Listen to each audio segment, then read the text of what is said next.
Pag-aral ng bantayan. MGA Tanong 80 Sagot. Ara Essay Linggo ng Abril 6 Tandang Bawas 12, 2026. Tema, Aano tutulungan ENG, ating MGA kamag-anak NA hindi nananampalataya? Sa artikulong ito, tututuan tayo sa kung paano mapanatili ang mabuting relasyon sa mga kamag-anak na hindi nananampalataya at kung paano sila tutulungan sa espiritual. Naglaan ako ng oras para maghanda at magsaliksik tungkol sa mga sagot sa mga tanong na ibinigay sa artikulong ito para sa linggong ito. Ang mga sagot na ibinigay ay sarili kong mga personal na sagot. Naniniwala ako na makakatulong ang mga ito sa iyong paghahanda. Kaya simulan na natin. Tanong 1 Tandang Bawas 2. Ano ang maaaring nakaapekto sa ating relasyon sa ating mga kamag-anak noong una nating natutunan ang katotohanan? Sagot. Noong una nating natutunan ang katotohanan, nasasabik at sabik tayong ibahagi ito sa ating mga mahal sa buhay. Ngunit maaaring hindi ganito ang naramdaman ating mga kamag-anak. Maaaring tumutol o hindi tayo naunawaan ng ilan. Gayon din, ang paraan ng ating pagpapahayag ng ating mga sarili ay maaaring masyadong direkta at maaaring nagdulot ito ng ilang tensyon o hindi pagkakaunawaan. Tanong 3. Ano ang tatalakayin natin sa artikulong ito? Sagot. Sa artikulong ito, tatalakayin natin kung paano tayo maapektuhan ng habag na magkaroon ng personal na interes sa ating mga kamag-anak na hindi sumasampalataya. Kung paano hindi lamang tumingin sa negatibong mga salita o kilos. Kung paano makakatulong ang pagtitiis at pag-asa na malaman nila ang katotohanan. Kung paano natin may papakita sa kanila ang tunay na pagmamahal. Tanong 4. Ano tumugon si Jesus sa mga taong walang pakialam sa kanyang mensahe? Sagot. Hindi agad sumuko si Jesus sa mga tila walang pakialam. Sa halip, atuloy niya silang tinulungan na nagpakita ng pagtitiis at pagmamalasakit. Sa loob ng mahigit 3 taon, atuloy siyang nagtuturo at nakipag-ugnayan sa mga tao, tulad ng ipinapakita sa ilustrasyon ng puno ng igos. Ang kanyang habag ang nagudyok sa kanya na patuloy na bigyan sila ng mga pagkakataong tumugon. Tanong 5. Ano ang nagudyok kay Jesus na magpakita ng habag sa kanyang mga kapwa Hudyo? Sagot. Naantig si Jesus ng habag dahil nakita niya na ang mga tao ay parang mga tupa na walang pastol. Hindi sila tinulungan ng mga pinuno ng relihiyon na magkaroon ng tunay na pananampalataya, kaya sila ay naligaw sa espiritual. Labis niya silang inaalagaan at tinangisan pa nga niya ang Jerusalem dahil sa mangyayari dahil sa kanilang kakulangan ng pananampalataya.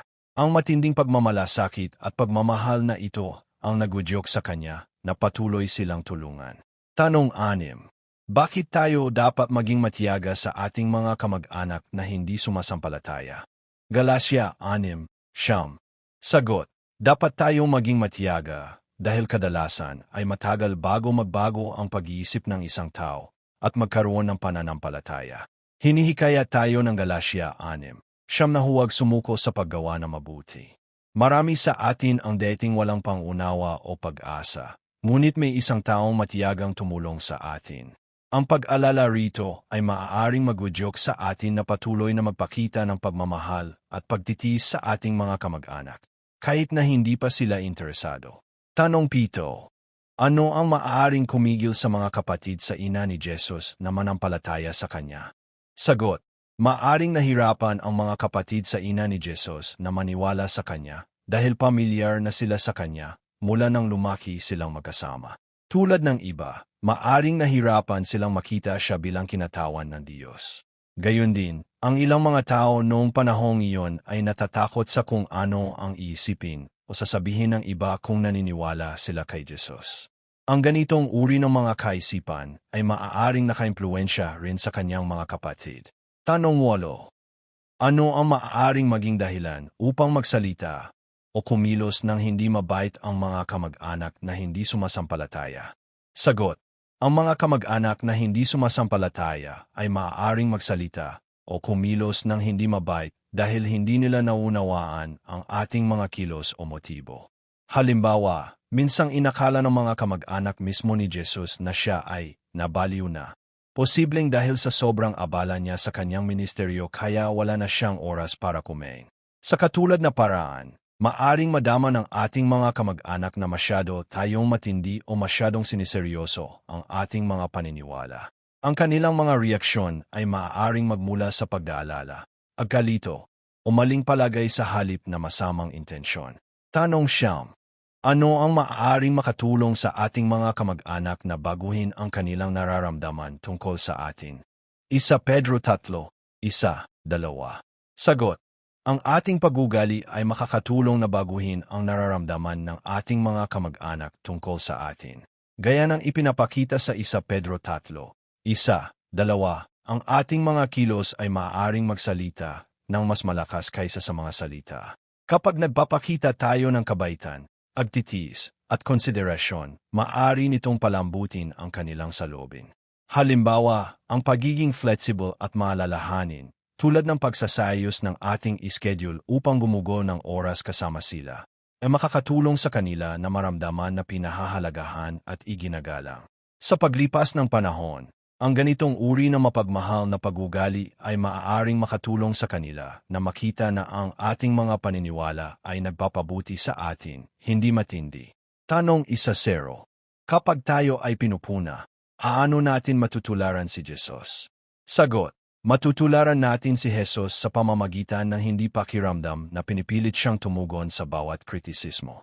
Nang siya ay inakusahan ng mali, hindi siya naging nagtatanggol kundi hinayaan niyang magsalita ang kanyang mga kilos para sa kanilang sarili. Sa parehong paraan, maari tayong manatiling kalmado at ipakita sa pamamagitan ng ating pag-ugali na tayo ay balance at masaya. Sa paglipas ng panahon, maaring makita mismo ng ating mga kamag-anak ang katotohanan at magbago ang kanilang pananaw. Tanong 11. Paano hinarap ni Jesus ang kanyang mga kapatid na hindi sumasampalataya? Sagot. Nanatiling matiyaga at mabait si Jesus sa kanyang mga kapatid na hindi sumasampalataya.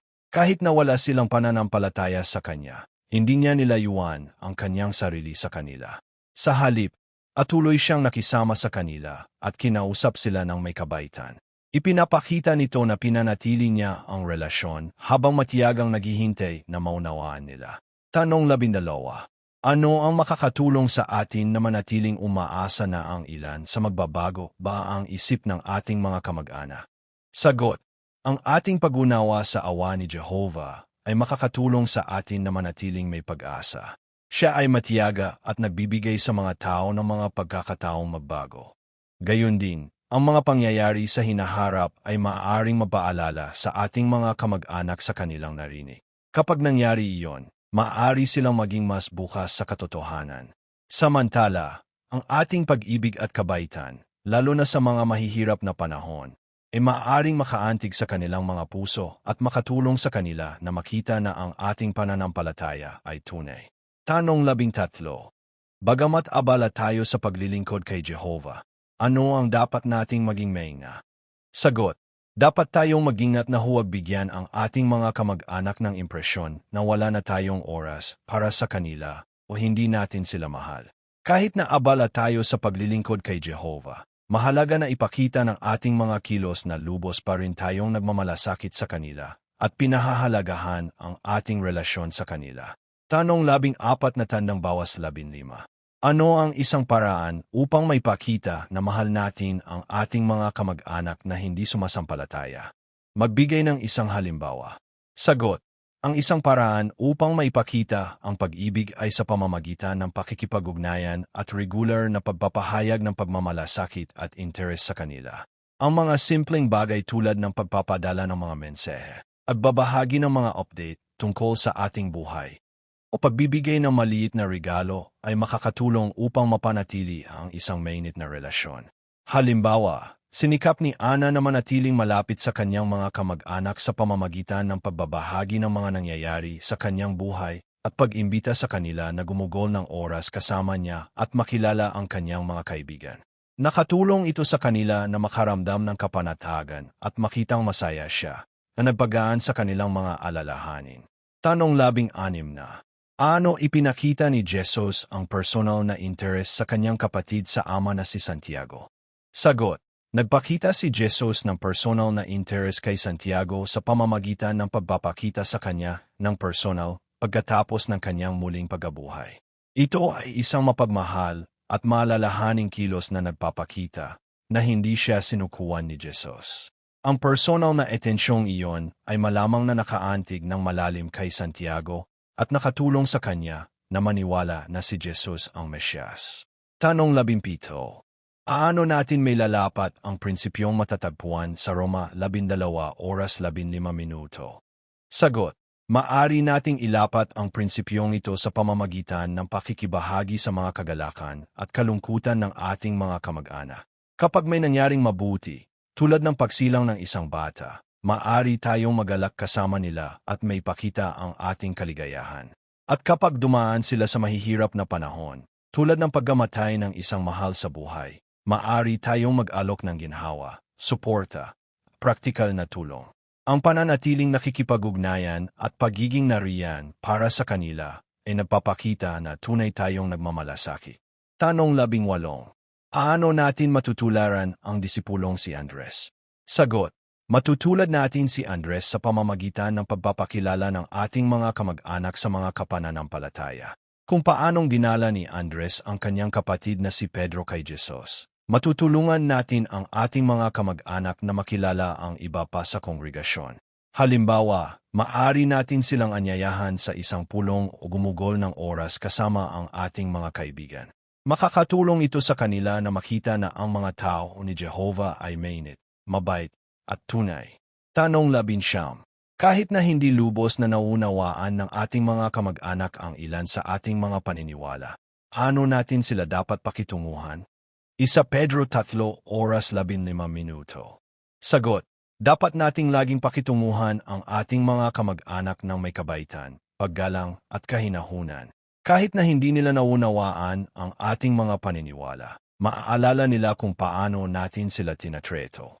Sa pamamagitan ng pagiging maalalahanin, tagugol ng oras kasama sila kung kaya natin, pagpapakita ng pagmamahal, at pagsasalita ng may paggalang. Natutulungan natin silang makita ang mabuting epekto ng katotohanan sa ating buhay.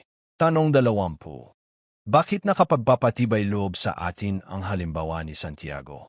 Sagot.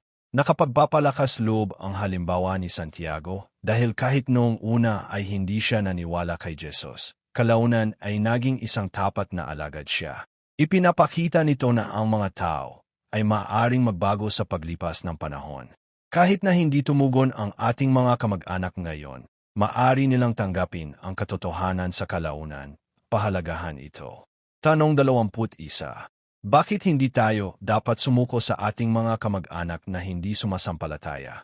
Sagot. Hindi tayo dapat sumuko dahil kapag patuloy tayong nagpapakita ng kabaitan at pagtitiis, inutularan natin si Jehovah at si Jesus. Kahit na hindi tumugon ang ating mga kamag-anak ngayon, ang ating mapagmahal na paggawi ay unti-unting makakaantig sa kanilang mga puso. Sa kalaunan, maaaring maalala nila ang ating ibinahagi at maging mas bukas. Paano sasagutin? Tanong. Ano tayo maaaring magudyok sa pamamagitan ng habag na tulungan ang ating mga kamag-anak na hindi sumasampalataya? Sagot.